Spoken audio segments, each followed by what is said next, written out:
A very busy legal week. The Second Circuit Court of Appeals heard oral argument in Donald Trump's appeal of the E. Jean Carroll jury verdict against him. Let's just say Donald Trump did not get a very warm reception.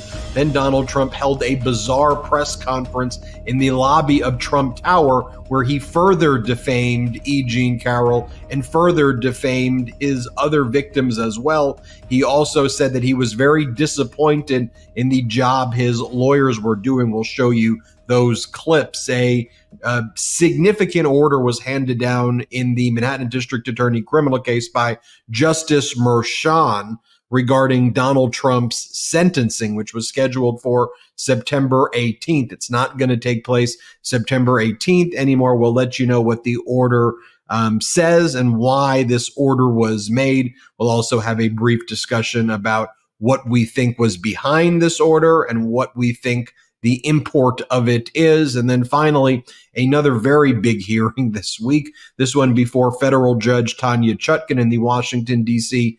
criminal case against Donald Trump for trying to overthrow the results of the 2020 election.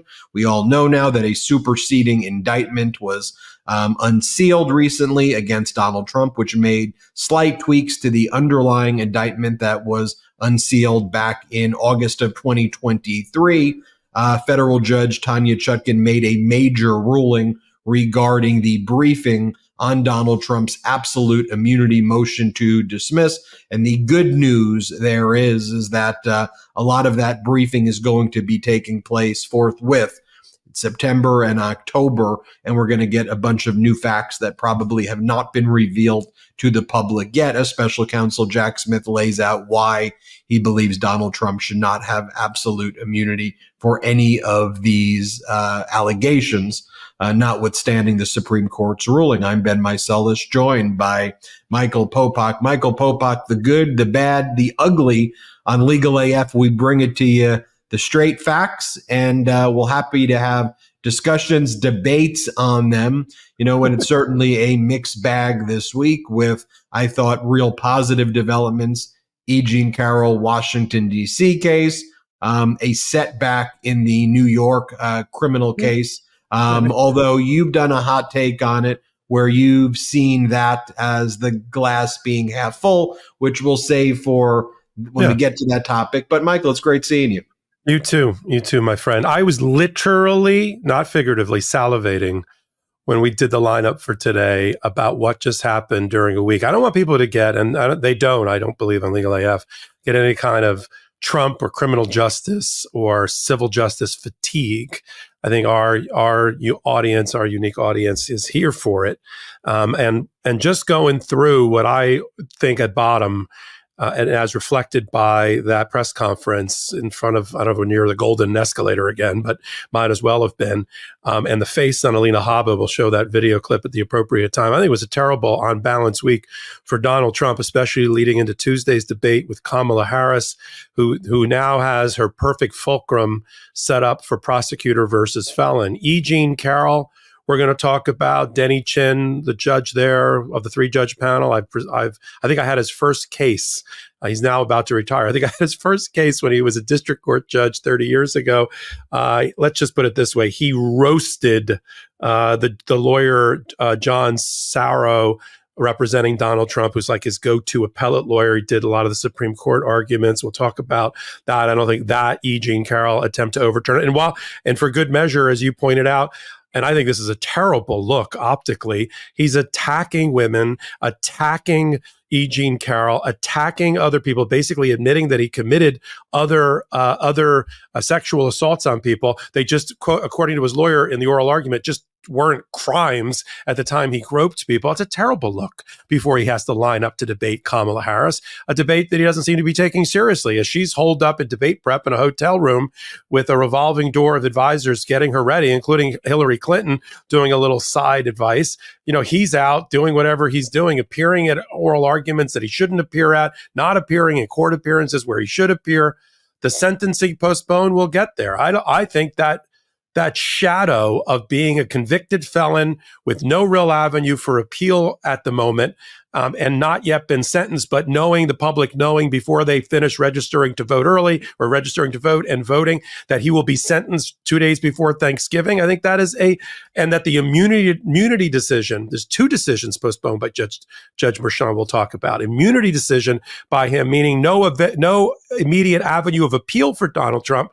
That's just a shade cast on top of Trump by Merchan. What if he thought it was a gift? It's a Trojan horse. We'll talk about it when we get there, at least from my perspective. Chutkan hearing went also terribly, this time led by John Lauro. I was wondering where that lawyer was being hid because he's from Florida. We haven't seen him in a while. I thought we're going to see one of the other guys again handling it that we normally see in criminal court, like Todd Blanche. No, they rolled out John Lauro, not ready for prime time, said a couple of ridiculous things out loud that even got the judge's eyebrows up. We'll save it for the segment, including signaling that Justice Thomas did something else unethical, which we will explore in that particular segment. And then we've got Donald Trump effectively losing on his way to losing related to trying to drag the New York criminal case over to federal court. He's lost with Judge Hellerstein already, and he's about to lose, and we'll talk about it when we get there, at the Second Circuit.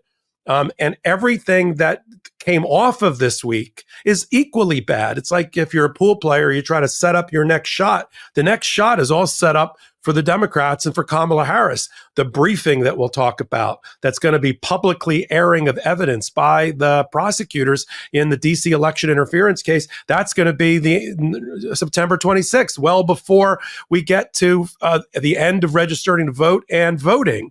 Same thing with a number of the other deadlines that are coming up. And lastly, we've got a hearing, not just the debate on the 10th, we've got a hearing at the Second Circuit. And we'll talk about that 3-judge panel, which does not bode well for Donald Trump at all, about whether the removal of taking the case, the state felony conviction case, over to New York federal court is going to work or at all. Very busy guy Donald Trump is, and now you know why he said that quiet part out loud that we'll show later, where he said, I don't think my legal talent was up to the task in any of these cases. He even knows it was a terrible week for him. Well, Donald Trump's lawyer argued before Judge Tanya Chutkan that the reason she should dismiss the case and find, as Judge Cannon did, that the special counsel is an unconstitutional position, Trump's lawyer said, Justice Clarence Thomas directed me to bring this up to you, to which federal judge Tanya Chutkan was like, are you saying that you speak to Justice Thomas? He actually literally told you to say that to me? And then Donald Trump's lawyer, no, I mean figuratively. He didn't actually direct me. He said that. Then she goes, you realize that in this circuit, in the D.C. circuit, there's binding precedent, as there was throughout the United States for decades, that special counsels appointed by Republican and Democratic administrations are constitutional. And then she also took a shot at Judge Eileen Cannon and say, I don't think there is anywhere near anything persuasive about that ruling by federal Judge Eileen Cannon. I thought that was a funny statement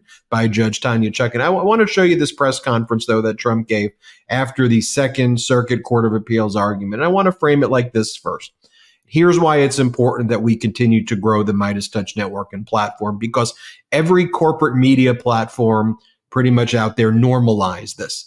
But could you imagine if President Biden or former President Barack Obama was up there giving a press conference about women who they've had consensual sex with?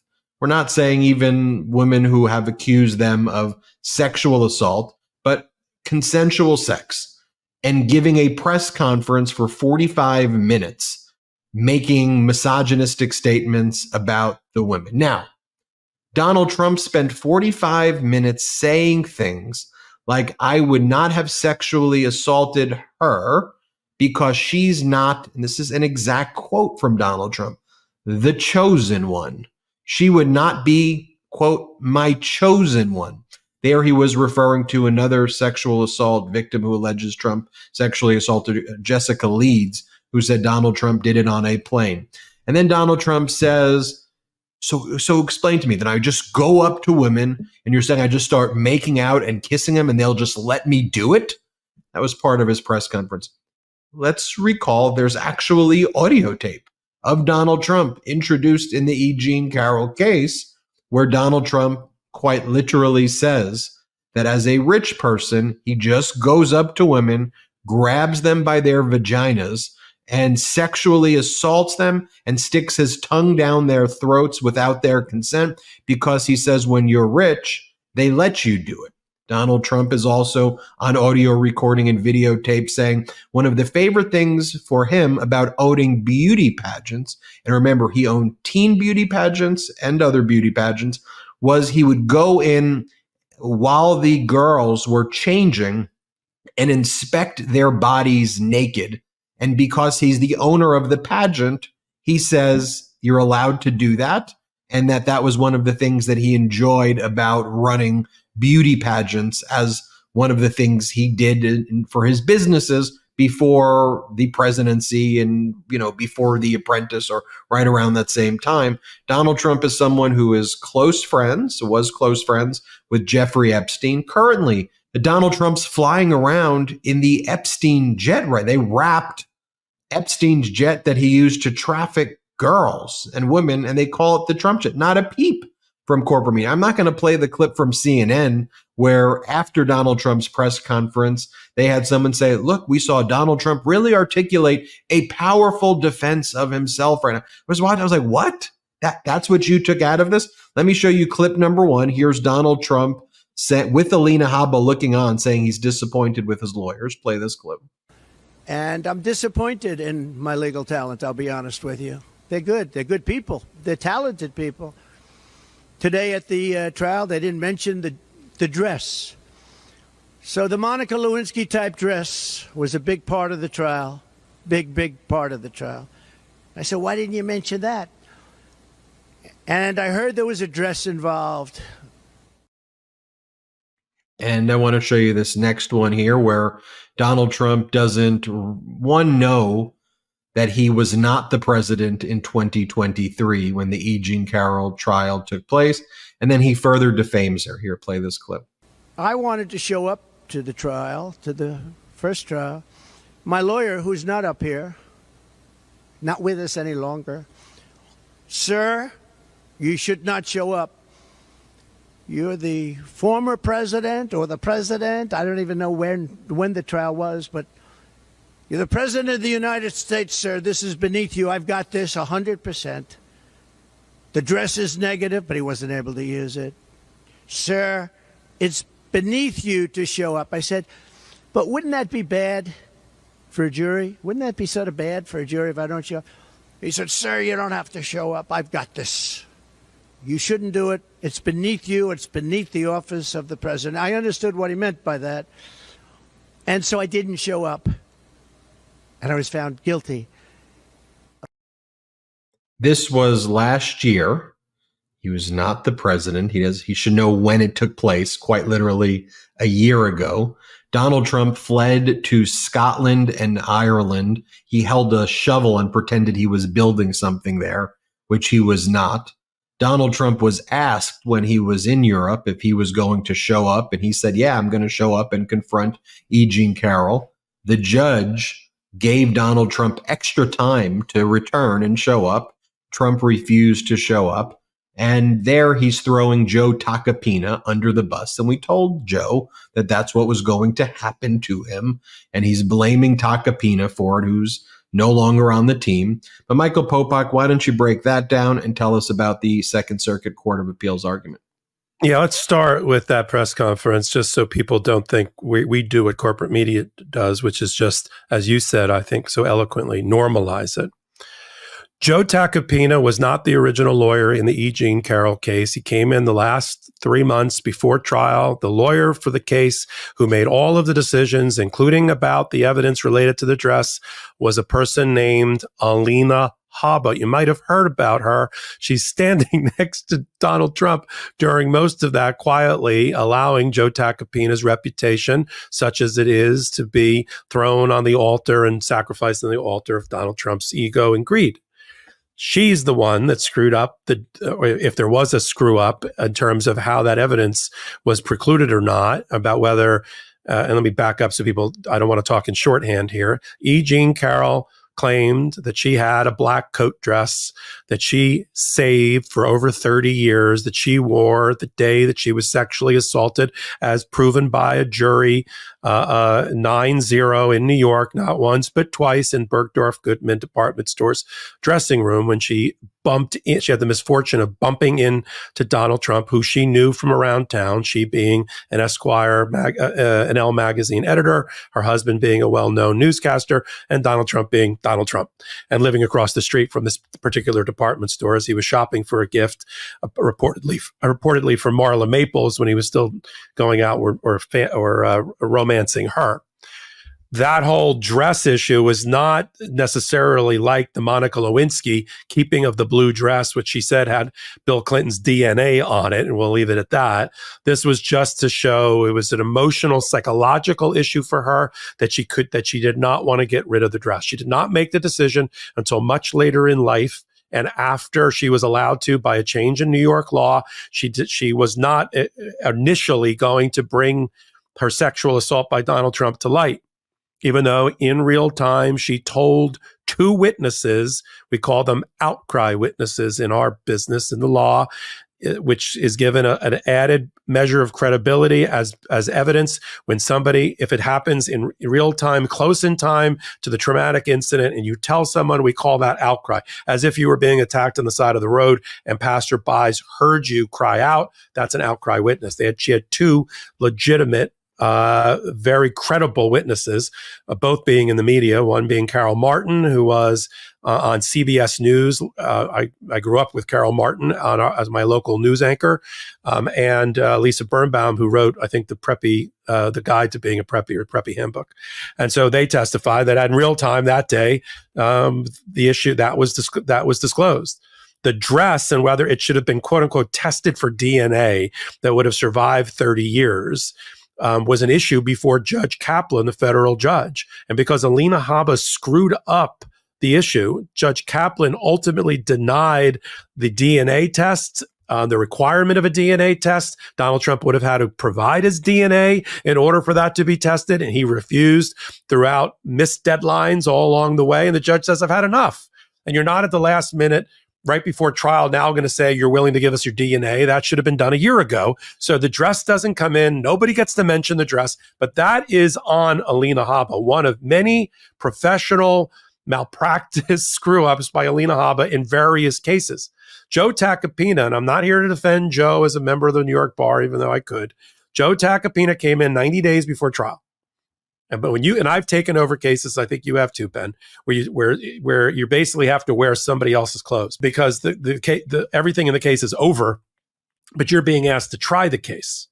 But now he's got a scapegoat, Donald Trump, on the issue. The reason the dress never came up is because in the first trial, Alina Habba made those evidentiary issues, mistakes, and the dress never came up. That was not the focus. And we'll talk now about the Second Circuit oral argument. How it works is Donald Trump took an appeal from one of two of the E. Jean Carroll cases. Everybody should recall, or if they don't, I'll tell them now.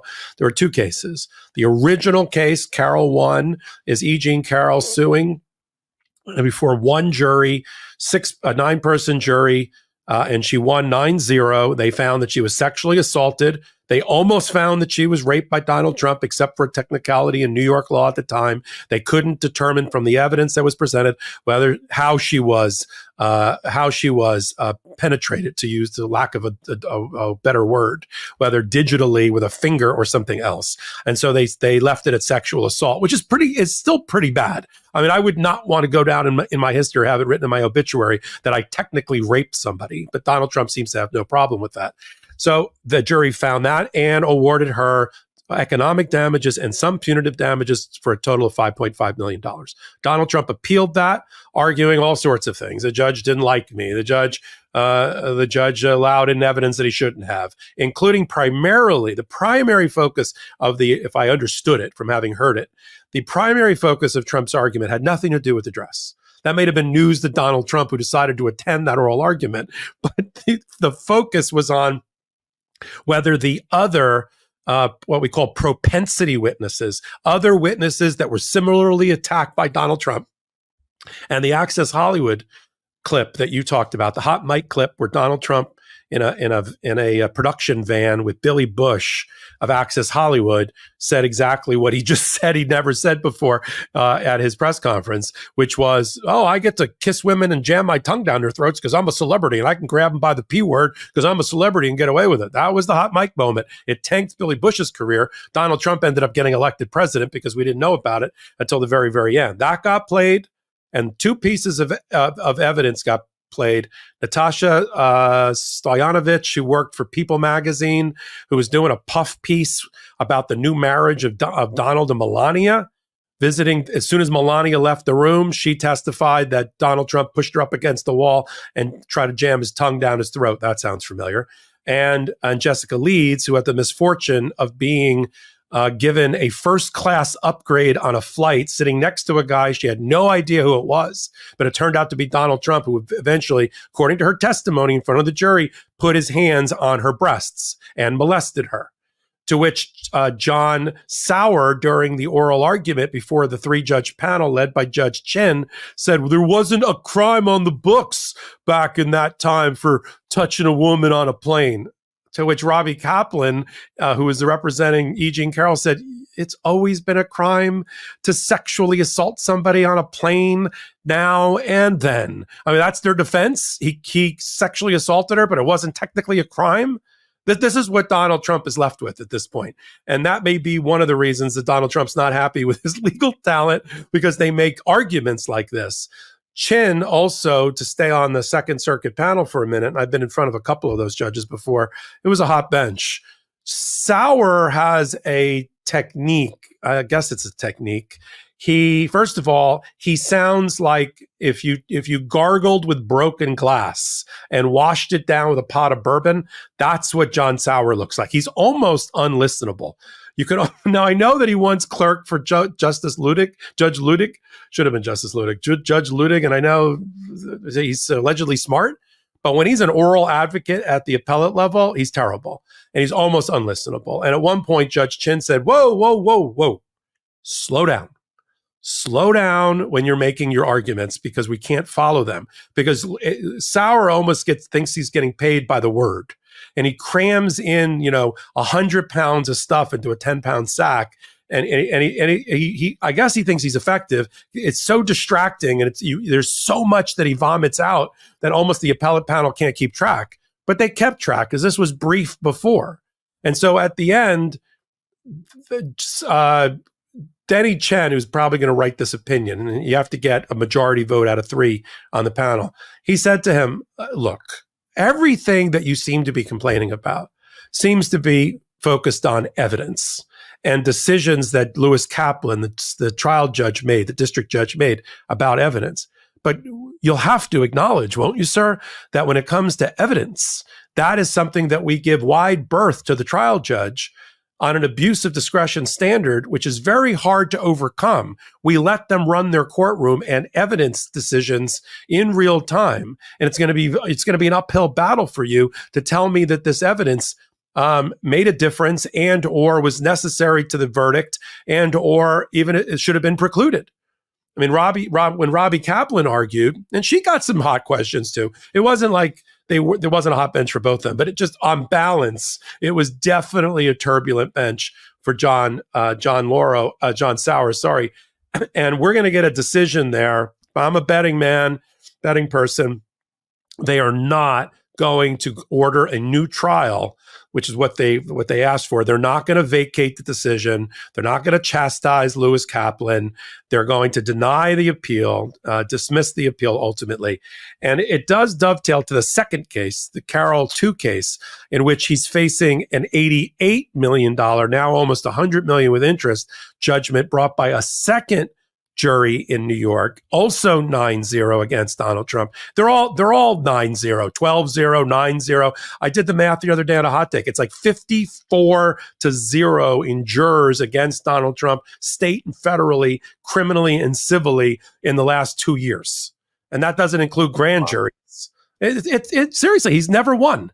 He acts like It was Joe Tacopina's fault. Joe Tacopina didn't lose the federal criminal case for tax evasion against his companies. Joe Tacopina didn't lose the 34 felony count conviction. Joe Tacopina didn't get him indicted in all these other places. The only person that Donald Trump has to blame for that is Donald Trump. And so we're going to get a decision probably in 4 to 6 months from the Second Circuit panel. If anything, Tacopina probably did the best of any of Trump's lawyers. He was probably right. Right. If he told Donald Trump not to show up. I mean, look, 5 million. Trump, yeah, exactly. Trump Right. to be found liable for sexual assault and defamation and only have a $5 million verdict against you, whereas the second case was just one or two defamatory, not just, but one or two defamatory statements. And now it was, it's closer to $100 million. Yeah. And what's the big difference, Ben? Wait, don't leave. What was the big difference? Trump testified in the second case. The jury hated him. And even though he had Todd Blanche, he got hit with an 80. They said, you don't like 5.5? How about 86 million? Well, remember, Alina Habba was actually the one who was made the lead lawyer in that second case.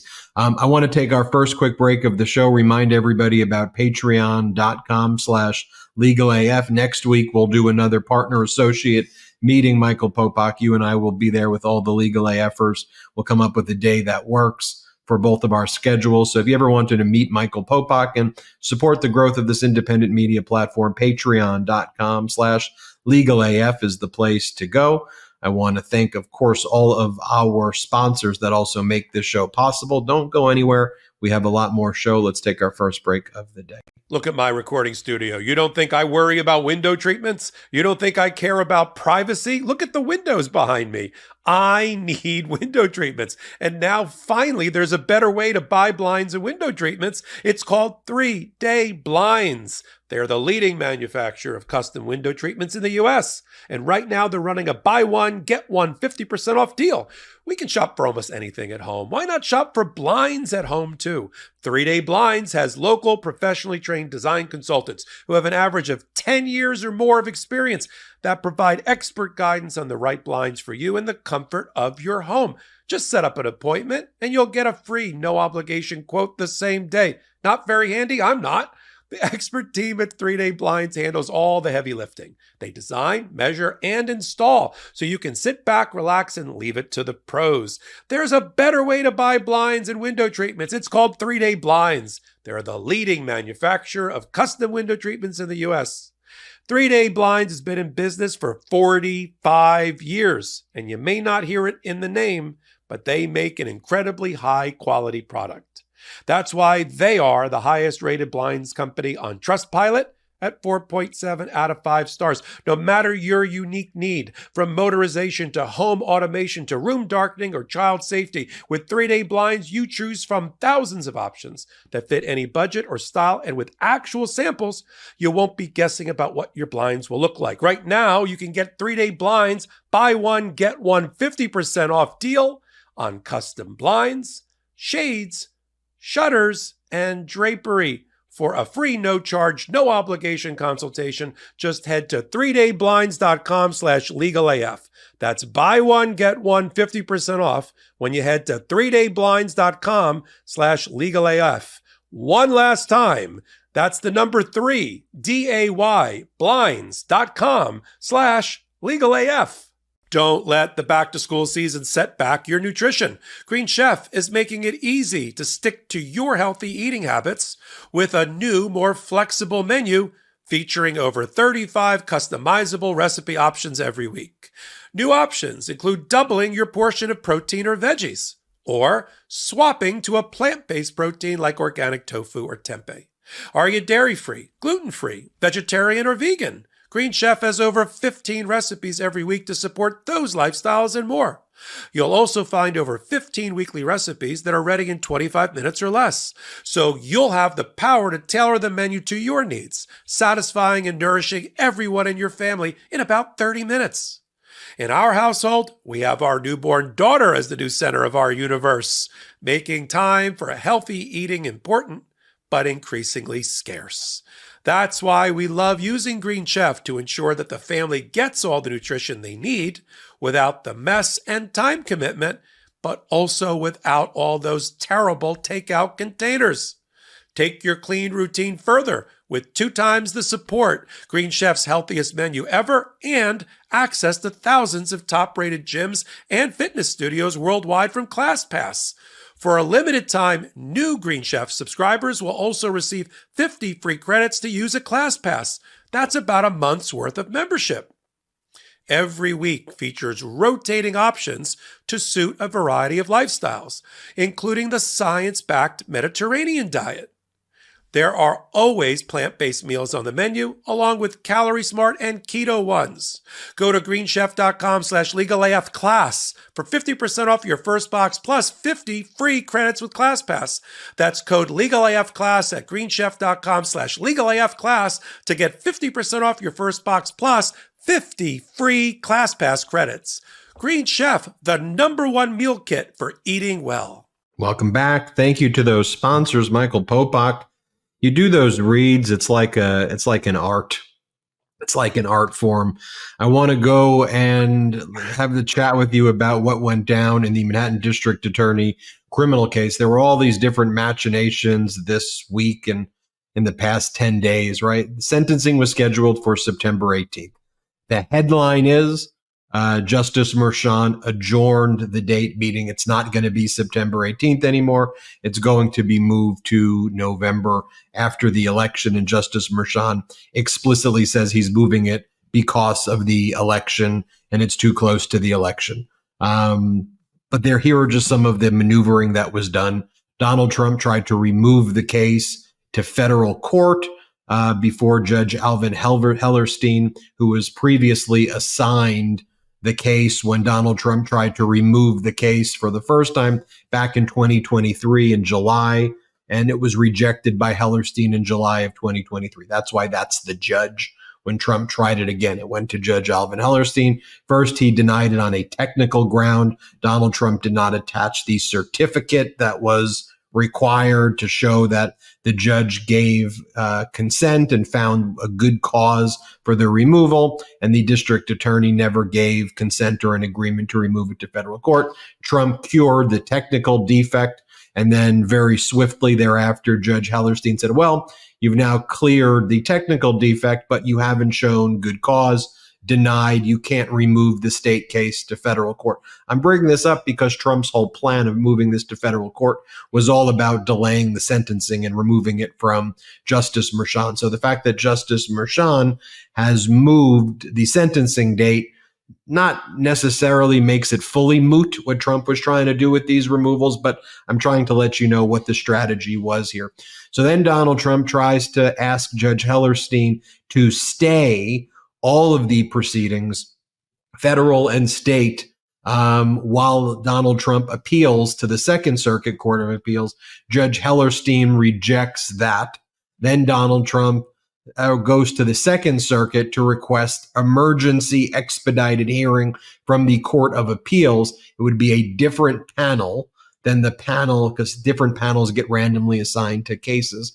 So it would be a different panel than the panel we just discussed that heard the E. Jean Carroll case, but it's that same appellate court, the Second Circuit Court of Appeals, because they oversee New York federal court. So there's that going on. And then on Friday, Justice Merchan made the ruling adjourning the sentencing. And like Justice Merchan said in this, I asked the parties' positions. The Manhattan District Attorney's Office kind of punted, and they claimed they were taking no position. But by acknowledging that Donald Trump, because these issues that are still before the court, because Trump is raising the issue of absolute immunity based on what the Supreme Court recently decided in creating a new law, this absolute immunity doctrine, that Trump could take an interlocutory appeal, meaning an immediate emergency appeal to the state appellate division, not the federal, the state appellate, that would automatically stay the sentencing anyway. And so if I, Justice Merchan, were to say, I'm going to have to rule on Trump's absolute immunity argument, and if you want me to, try to organize my docket and continue the hearing on the sentencing, say by a week or two, well, then that's going to be pushing my sentencing literally right against the election. And given these unprecedented times, Justice Merchan said, I don't even want there to be an appearance of politicization, even though there is none. All of the accusations are frivolous. I don't even want an appearance of that. So I'm going to go and make a ruling on the issue of absolute immunity in November, and then shortly thereafter, specifically November 12th. And then on November 26th, there will be sentencing taking place. That's what Justice Merchan ruled. Meanwhile, you still have this Second Circuit Court of Appeal in the federal system now going to be hearing Donald Trump's issues about removing it to federal court. But it's less, I think, significant in the sense of there's no sentencing before the election. I'll give you my take, then pass it to you. Again, Popok, I mean, I'm thinking here that this is, it feels like he was a little bit bullied, in my view. And you may think he's being strategic, but, I think they went after his daughter. They subpoenaed the daughter. They sued him. They sued the daughter. All the MAGAs, the House MAGAs, the Trumps, they put her photo out there, and then when the district attorney's office did not take a definitive position, well, that's because they even had to acknowledge that Trump would now, because of the Supreme Court, that Trump would still have this interlocutory right. Justice Merchan's like, don't put this on me. You didn't take a position, DA. I'm going to push this out until after the election. I thought that was the driver of the decision. I'll give you a couple of quotes from the letter that I think support that theory. And I want to ask Karen, when she's on with me at midweek, about why we didn't really get into the nitty gritty. Now that we see it was such a driver of the decision by Judge Merchan to postpone. Well, I don't think at the end, though, this is the strategic part, or the hopium or the popacium or whatever we like to call it here. I don't think this is helpful at all to Donald Trump. And I know the corporate media was like, resounding win for Donald Trump in delay of sentence. It's not that delayed. And it's still going to be, yes, it's after the election, but it's before the inauguration. And it leaves a overhang, which I'll go over, a shadow over him. One of the reasons that you want quick dispatch of jury verdicts in a public justice system and sentencing is that so people don't fill the vacuum with thoughts of that are worse than the actual event. I mean, people could be thinking, oh, he's going away for 10 years. And, Merchan, although I think this indicates he's going to sentence him to jail, I also think that's the indicator here for some jail period of time, and maybe a year or two in jail doesn't matter to people when they're voting on the MAGA and the right wing side. But maybe it does. I don't think he did him any great favors. I think he cut off some avenues of appeal between now and then. At the end of the day, by also postponing and kicking the can on the immunity decision. Here's a couple of highlights from the letter that I thought, for me, were pertinent to my analysis. Firstly, it was the judge, as you said, saying, don't put this on me. If the Manhattan DA thought there was compelling reasons for me to sentence now, then they should have told me that. And because they haven't, it makes my job a lot easier. Then I can just factor in all of these other things. And I think with the maelstrom of things that the judge is, I don't know about the bullying part, but certainly the attacks on him and his ethics, coupled with the notice of removal getting filed and an appeal being taken at or around the very same time, the recognition that the 2 days between the original immunity decision, which was supposed to come out on September 16th, and the sentencing on the 18th may not have been sufficient amount of time, although set by Judge Merchan, to allow for the obvious appeal that Donald Trump might have been taking. And then basically, what's the rush if the Manhattan DA doesn't think there's a rush? The judge tied two things together. He said, I have to sentence under New York law, under the criminal procedure law, CPL. I have to sentence without undue delay. But that comes after I've made the decision about immunity. So if I kick the immunity decision, the pressure on me under the New York criminal law to sentence without undue delay, sort of, I take the pressure off me because I'm now going to postpone immunity decision till the 12th of November, and the 26th, that's going to be a fun time around the the Trump Thanksgiving table. 2 days before Thanksgiving, Donald Trump is going to get sentenced. And he also said, Ben, at the end of his order, that Trump's motion to stop the Manhattan DA from filing on the docket their pre-sentencing memo, which is going to be the parade of horribles and the recommendation by the people about how much jail time Donald Trump should get. Right. Like we looked at 300 cases over the last 30 years in which people similarly convicted of similar counts, in this case, 34 of them, of this particular statute got 1 to 4 years and outlining and then listing all the bad things Donald Trump did inside the courtroom, outside the courtroom, in other cases and all of that. They were really worried about that. And the judge denied stopping the people from filing that. He just is going to seal it. So that's the signal. You better get your sentencing memos in. I'm going to protect you from the public for now. It'll be unsealed after I sentence you. That's why I think also in Merchan's mind, he was already leaning towards incarceration. And he thought, you know what, if I'm going to do incarceration and stay it and allow the appeal anyway, because I'm sure that was going to be the 1-2-step move he was going to do, why don't I just, since the Manhattan DA doesn't seem to mind, kick it till after the election. I'll then incarcerate him. And I don't have to stay it, and he can go run off to the appellate court. Here's my 2 favorite lines from the letter. This is how, for those that are joining late into New York practice, this is the way we practice in New York. Judges write letters. They become the orders in the case on stationery. We write letters to the judge, a lot of dear Your Honor or Your Honor kind of letters. And then we get emails from judges about that are major decisions. No other court that I'm practiced in front of does it quite this way. But here's the letter from Judge Merchan, which is actually his order. And here's my favorite part. On page 2, he said, were this court, at the second to last paragraph, were this court to decide after careful consideration of the Supreme Court's decision in Trump that this case should proceed, which he's going to deny the motion for immunity preclusion, it will be faced with one of the most critical and difficult decisions a trial court judge faces. And I leaned in on that one. I was like, oh, here we go.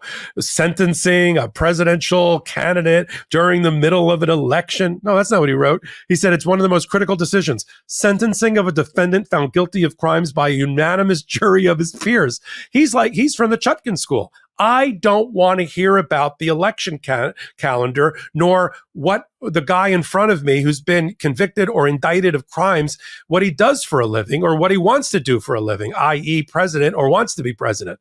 All I care about is the fair administration of justice. Same thing here with Judge Merchan, which is I've got the weighty decision of a unanimous conviction and how to sentence that person. And then he goes on to say, towards the end, on the third page of his order, if he's basically earlier lamenting in the decision, I should have just sentenced him in July, which would have avoided the whole timing issue. We're now 40 something days till the trial or whatever it is, but I couldn't because on July 1 there was this immunity decision by the United States Supreme Court that I have to address. I mean, I'm bound by it and how it maps on or applies to this particular case. So I couldn't sentence on the 16th. So I pushed it all off to an appropriate time. Now there's complaints, but the other side, Manhattan DA doesn't seem to be complaining about a further delay. I think it's the smart move by Merchan. I think my boil away of this, my takeaway on this is Judge Merchan knew he's likely to incarcerate Donald Trump or recommend sentence him to incarceration, jail time. He didn't want to do it right now and then stay it and have that be a deciding factor for the electorate before they go into the polls and vote. Since the Manhattan DA didn't oppose it, he's telling everybody, get your sentencing memos in because I am sentencing, because I also think he's going to be denying that motion for immunity preclusion or immunity defense and dismissal on the 12th of November. Very busy November. The only thing is there's going to be the shadow on Donald Trump. He goes into the debate on Tuesday as a convicted felon, as an indicted defendant and multiply indicted defendant who hasn't yet been sentenced, and Kamala can make the argument that he should go away for a long, long time, lock him up in jail, and there's no avenue for appeal in the interim between now and Tuesday or now and even November 5th. It's sort of been cut off by Merchan. One last comment about the federal, the two-step. Donald Trump tried to jump the tracks, pull the emergency brake on the state court case to stop the sentencing. That, as Ben, you've outlined, I've outlined, has been stopped already, postponed already by the trial judge. But the issue of whether the entire case should get over to the federal judge for a federal judge to make the ultimate decision, which is not what Trump really wants. He doesn't want Judge Hellerstein, who's been terrible for him to date, because he's been applying the law against Donald Trump. He doesn't want Judge Hellerstein, and he doesn't want the Second Circuit Court of Appeals that we talked about earlier, the E. Jean Carroll case. He wants the U.S. Supreme Court to make a decision about their own immunity and this garden variety prosecution that he was on the losing end of. And so he, rather than, it's almost impossible to take it up through the appellate process in state court and then jump the tracks to the Supreme Court. So he's trying to lateral over to the feds, just like Mark Meadows has been trying to do in Georgia, along with the other defendants in Fani Willis's case. And that's going to be up before the Supreme Court this coming term, whether that's allowable or not, out of the 11th Circuit. So that's what we're watching. And with the hearing that's going to be the day of the debate, which again, advantage Kamala Harris, if we're scoring at home, is there's a 3-judge panel. It's Myrna Perez, who before she became a judge was the head of the Voting Rights Project at the Brennan Center, a progressive Democrat, was never a judge before, but is now on the Second Circuit, and she focuses on voting rights. Judge Nathan, who was in Obama's White House as an associate White House counsel working for Obama. So nobody on that panel knows president's immunity and presidential politics better than Judge Nathan, although she just recently got on. And the chief judge of the Second Circuit, who in the past has helped out Donald Trump about his tax returns, but I think she gets outvoted 2-1 by this panel. The only question, and not to get too deep into the weeds, although that's what I think our audience and our Legal AF Patreon people like, is that the question for me is the Tuesday hearing going to be about the merits of the removal or just about the stay? And if it's just about the stay, to round out this segment, I think that's sort of been almost mooted by the fact that the judge has stayed himself. So if they don't take up the merits, which they may not, they may say, we're not the merits panel, we're the stay panel, then I think it's another loss for Donald Trump and the headwinds of that as he goes in to the debate. Last comment on the debate. I know one person who's getting ready for the debate, and her name is Kamala Harris. They're bringing in Anita Dunn and everybody else that's prepped every other candidate for Democrats. She's a prosecutor. You and I do opening statements and closing arguments for a living. I know what that trial binder, that debate binder that she's working from looks like. They've got all the clips of Donald Trump. They got Hillary Clinton, and I'm sure they've watched her debates with Donald Trump 6 ways to Sunday. And Donald Trump is less disciplined, if that's the right term, than he ever was with Hillary Clinton. And they got to find ways to trigger him, and bringing up a losing week at all these different cases by an effective prosecutor in chief in Kamala Harris is one way to do it. Can't wait to talk about federal Judge Tanya Chutkin's hearing, because there were fireworks there. We've got a lot more to discuss on that. Let's take our last quick break of the show. Support for today's episode comes from OneSkin. Did you know that your body starts accumulating senescent cells as early as your 20s? They're also called zombie cells, and these cells stop producing collagen and hyaluronic acid like they used to, and they start secreting an inflammatory substance that makes neighboring cells dysfunctional too. There is an answer for these zombie cells, though, and it comes from our sponsor, OneSkin. So this was a company founded by all women scientists, and OneSkin is the first and only skin longevity company to target cellular senescence cells with their proprietary OS1 peptide. So it's scientifically proven to decrease lines and wrinkles, boost hydration, and help with the thinning skin that often comes with age.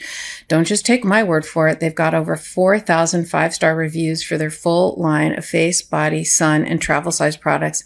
And my mother notices, and she's the one who always tells the truth, as mothers often do, and says, wow, look at your skin. You look so much younger. So for a limited time, you can try OneSkin for 15% off using the code LEGALAF when you check out at oneskin.co. So there's no M at the end. Your skin can stay healthy, strong, hydrated at every age, and you can treat the root cause rather than the symptoms of aging. And look younger too, because I'm on TV all the time, I want to look younger. So go to oneskin.co and put in Legal AF. Thanks OneSkin for sponsoring this episode. So as a kid, I loved eating cereal. But as an adult, I don't want all that sugar, and most cereals don't give me the protein I need. Then I found Magic Spoon, a nostalgically delicious cereal that tastes just like my childhood favorites, but without the sugar and with a ton of protein. And if you're already a Magic Spoon fan, I got big news. Magic Spoon has turned their super popular cereal into high-protein treats that are light, crispy, and taste just like those classic crunchy cereal bars. Magic Spoon's brand new treats are so delicious, they've already become my favorite before and after gym snack. Every serving of Magic Spoon cereal has 13 grams of protein, 0 grams of sugar, and 4 grams of net carbs, so you can feel good about what you're eating. The most popular flavors are fruity and cocoa, and there's so many more.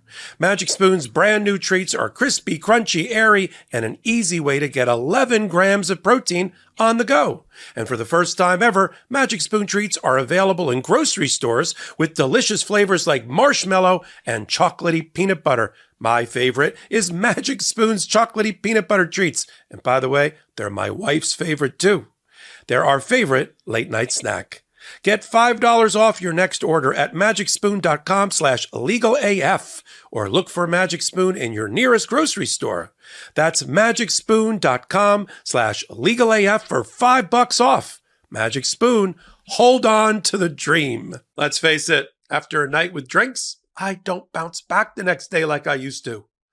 I have to make a choice. I can either have a great night or a great next day. That is, until I found ZBiotics Pre-Alcohol Probiotic Drink. ZBiotics Pre-Alcohol Probiotic Drink is the world's first genetically engineered probiotic. It was invented by PhD scientists to tackle rough mornings after drinking. Here's how it works. When you drink, alcohol gets converted into a toxic byproduct in the gut. It's this byproduct, not dehydration, that's to blame for your rough next day. Pre-alcohol produces an enzyme to break this byproduct down. Just remember to make ZBiotics your first drink of the night, drink responsibly, and you'll feel your best tomorrow. Now look, I won't lie. I was a bit on the fence about pre-alcohol initially. But then, while hanging out with my fantasy football draft crew over at our favorite Jersey Shore sports bar, I gave it a shot. And believe me, it's the real deal. I spent the entire next day doing all my favorite things with my family, including a long hike on our favorite trail. I kept hearing about pre-alcohol, and I wondered what it was actually like. But now that I've tried it, I believe the hype. And with their GMO technology, they will release different products that help address toxic byproducts of modern living in the gut. Go to zbiotics.com/legalaf to learn more and get 15% off your first order when you use LegalAF at checkout. ZBiotics is backed with a 100% money-back guarantee. So if you're unsatisfied for any reason, they'll refund your money, no questions asked.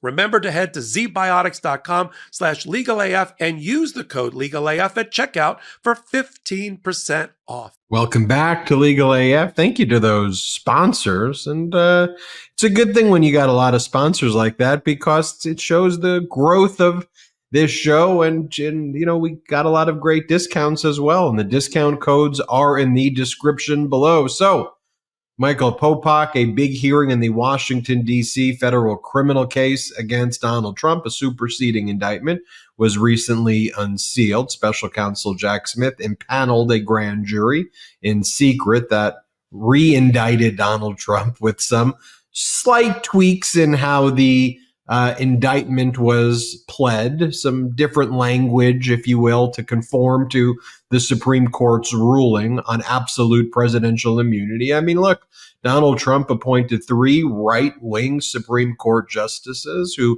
teamed up with the other far right-wing Supreme Court justices, and they've made a lot of chaotic rulings. And you can argue which one is the worst of the rulings this 6 supermajority Supreme Court justices have done, but arguably this is the most egregious, saying that there are kings and monarchs and people are above the law. If you can say there's core constitutional functions or official acts, and they even gave Donald Trump an evidentiary immunity as well when Trump wasn't even asking for that you can't even introduce these things into evidence. So special counsel Jack Smith, it impacted that case, right? It impacted the New York case that we talked about earlier as well, since the Supreme Court came up with this evidentiary immunity concept. And so if you introduce evidence of things that happen while Trump is in the White House, can that require a new trial in New York?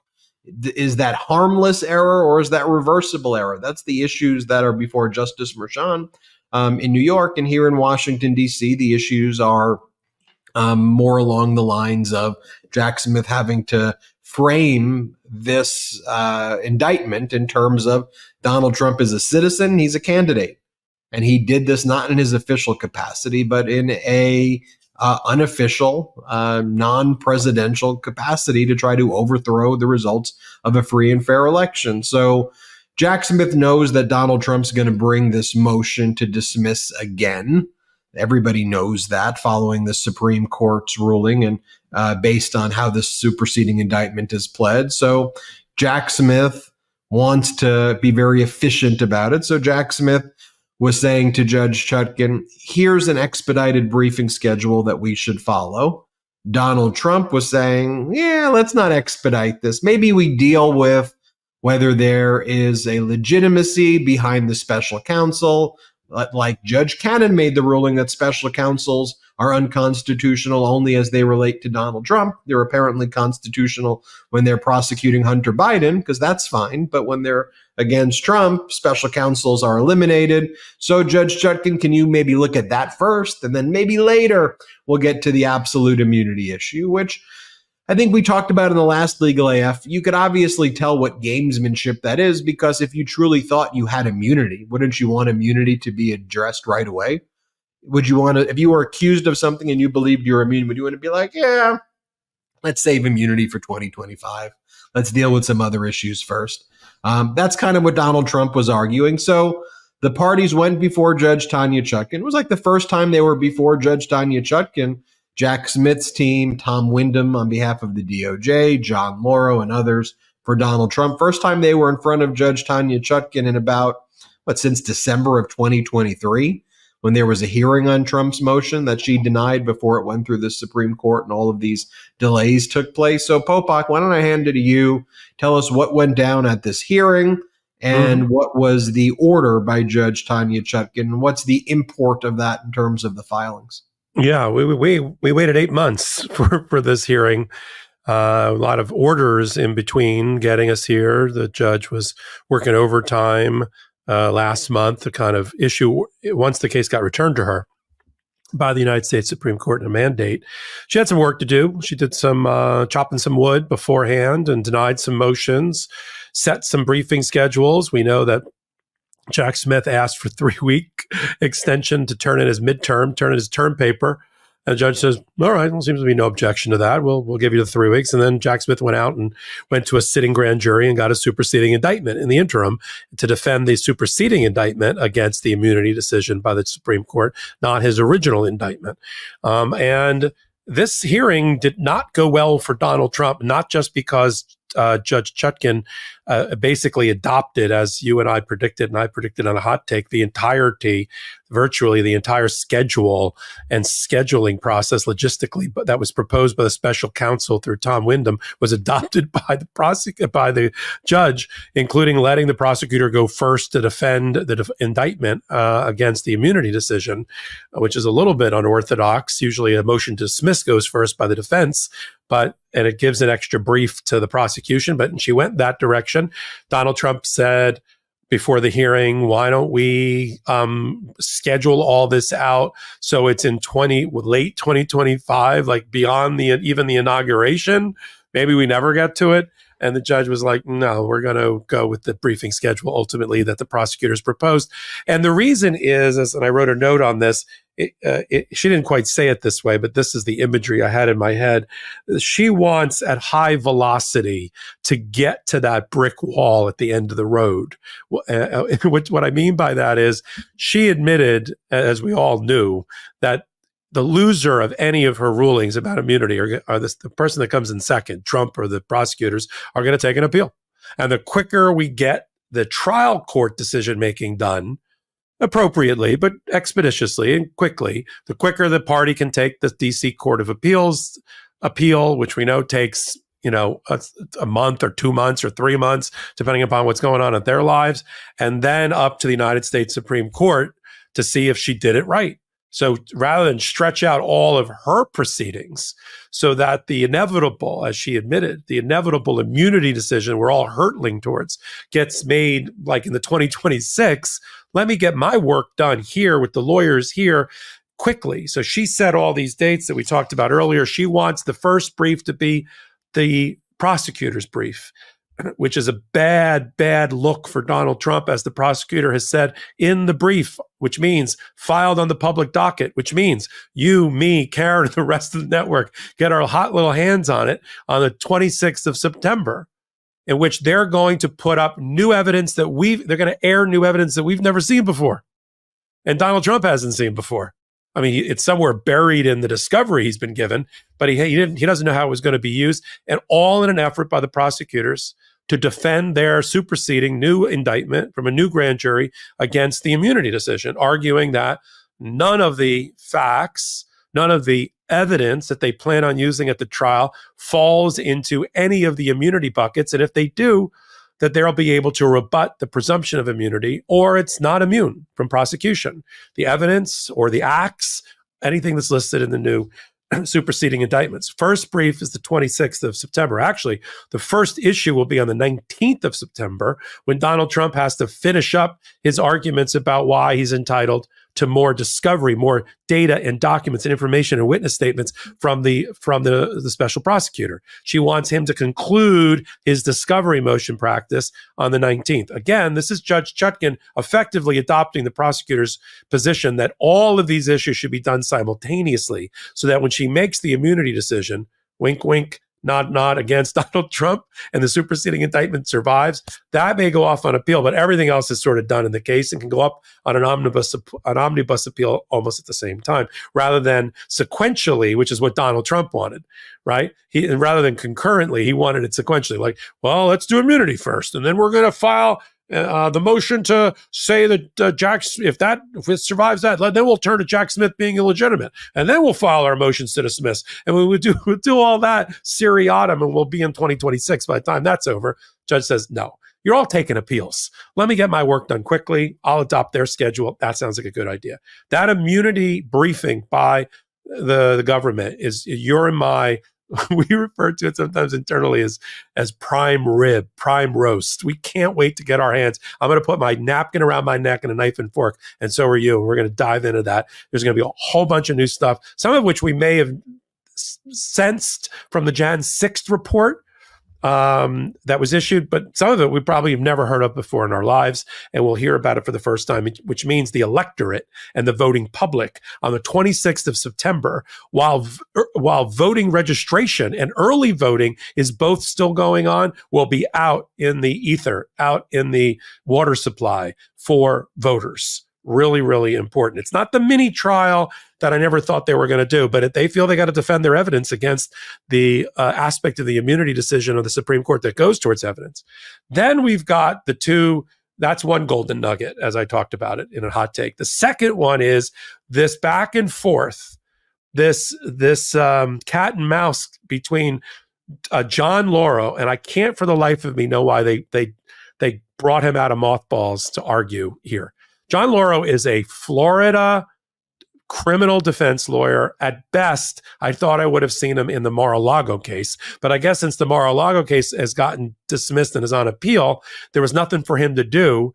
And maybe they thought, people like Todd Blanche and Emile Beauvais are sort of tied up in some other issues with sentencing, and they wanted to try a new voice in front of Judge Shutkin. So they brought out John Lauro, not to be confused with John Sarro, who's a wholly different appellate lawyer that we talked about at the top of today's podcast, arguing as an appellate lawyer for Donald Trump in New York. Lauro comes out, and I don't know if he's rusty or he just hasn't advocated for Donald Trump recently, but he said some really stupid shit out loud. That's a term of art we talk about on patreon.com or Patreon, Legal AF and Patreon.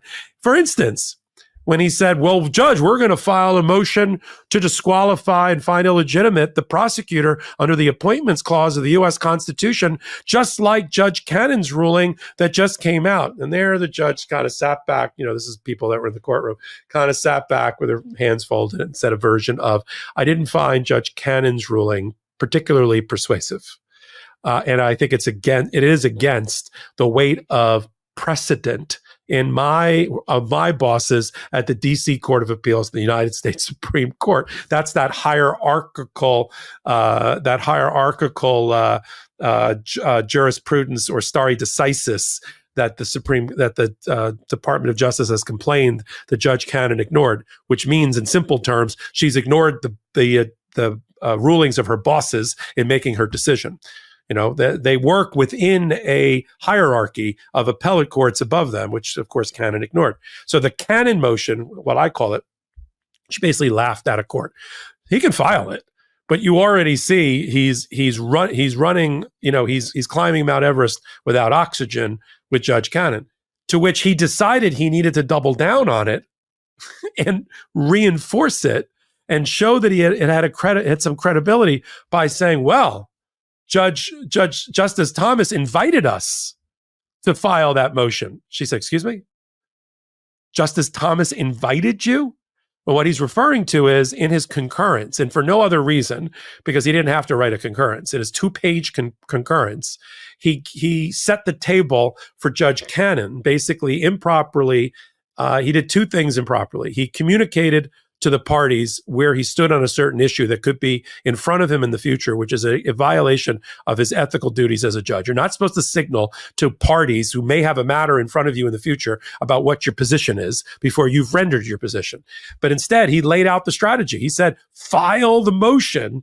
I think the issue of the legitimacy of the appointment of the special prosecutor is one that should be addressed because he's a stranger to the case. And why is he even prosecuting this case? And how is he funded? Nobody else on that Supreme Court, even Alito, even Gorsuch, who regularly sides with Clarence Thomas, even they were like staring at their shoelaces like, we're not siding with him on that one. And what did they do? That was the signal. You and I talked about it in Hot Takes as improper messaging by Clarence Thomas to both Donald Trump and to Judge Cannon, who sat down at the table that was set by Justice Thomas, put on her little napkin and knife and fork and had a meal and decided that was a great idea and found for the first time in federal jurisprudential history that a special prosecutor, special counsel, whatever you want to call it, is an invalid exercise of inferior office appointment by the Department of Justice head, the Attorney General. Even against the weight of United States Supreme Court precedent from 1974 in a case involving Richard Nixon. So she said, you're telling me that Thomas communicated with you? Well, that's a figure of speech. What I meant is it was an invitation that we accepted. Right. That is exactly what should not have happened. And it is a signal by Judge Justice Thomas before he gets the case in front of him about where he stands. That's a cardinal sin of judges, and it's yet another in a heaping pile of ethical violations by Justice Thomas that have happened. The end result of this hearing, terrible for Donald Trump. Evidence that wasn't known to the American public and the voting public is going to be made public on the 26th of September. Donald Trump's going to probably lose some motions along the way with Judge Chutkan at the rate he's going. There's going to be another brief by the feds on the 17th of October with more evidence after they see Donald Trump's brief. So 2 bites at the apple by the prosecutors because Chutkan allowed them to go first. That's terrible. She adopted their expedited briefing schedule. Terrible, but great for the American people and the American electorate, because I've always said, I don't care which side of the aisle you're on. I don't care about red versus blue. I care about red, white, and blue. And the American people should know before they go behind that curtain, electronic or otherwise, and pull that lever, who and what they are voting for. Data and knowledge is power. And the more knowledge they have coming out of the criminal justice system and the civil justice system that we just spent an hour and 10 minutes talking about, the better for the American people. And let them decide. And I put my faith and trust in the American people to make the right decision, especially now that the other choice is the only choice, which is the one party who's the protectorate of the rule of law in our constitutional republic. You know, in the court system, it's all about data, admissible data, referred to as evidence.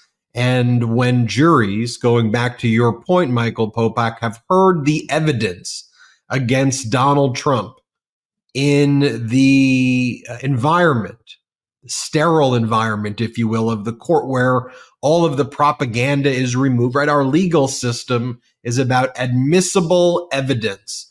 Not the crap, not the lies, not the hearsay, not the propaganda. Boom, give me the facts before the jury. Unanimous jury after unanimous jury. If you factor in the grand juries that have indicted, in addition to the juries that have convicted, you know, when you have polls, right? I mean, they take samples of 100, 300, 1,000, 2,000, 10,000 people.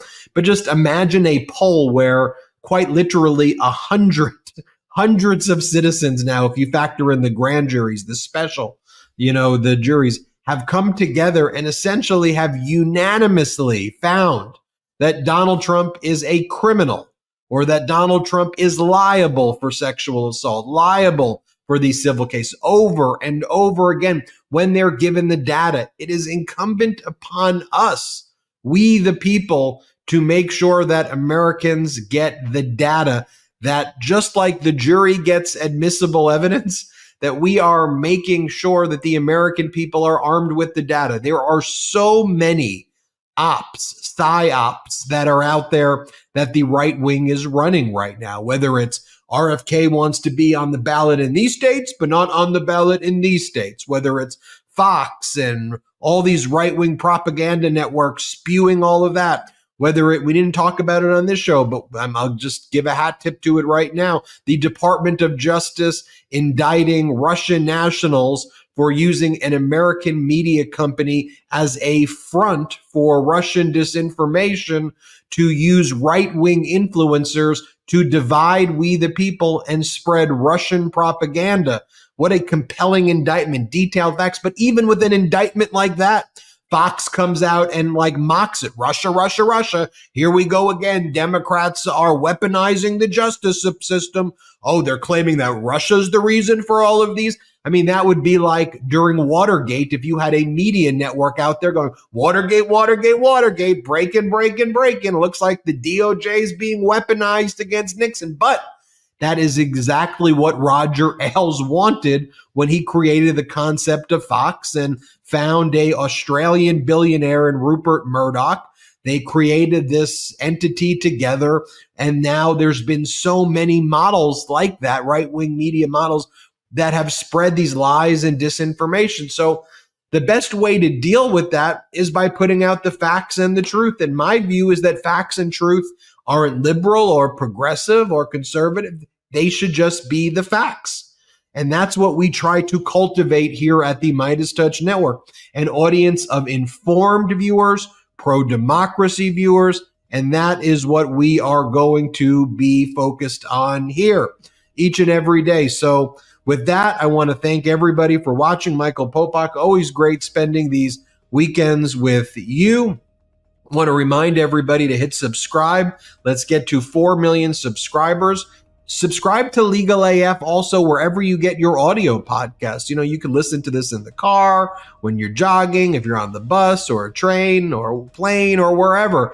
Download the audio podcast, search Legal AF. And if you want to support the growth of this independent media platform, that's how we grow. We're pretty transparent about it. Pro-democracy sponsors, patreon.com/legalaf.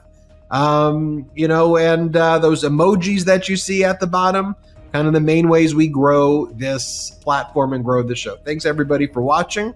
We'll see you next time. Oh, go to store.midastouch.com as well. We got great pro-democracy gear, great Legal AF gear, 100% union made, 100% made in the U.S. Rock your Midas and Legal AF gear. Thanks everybody for watching. We'll see you next time. Shout out to the Legal AFers. Shout out to the Midas Mighty.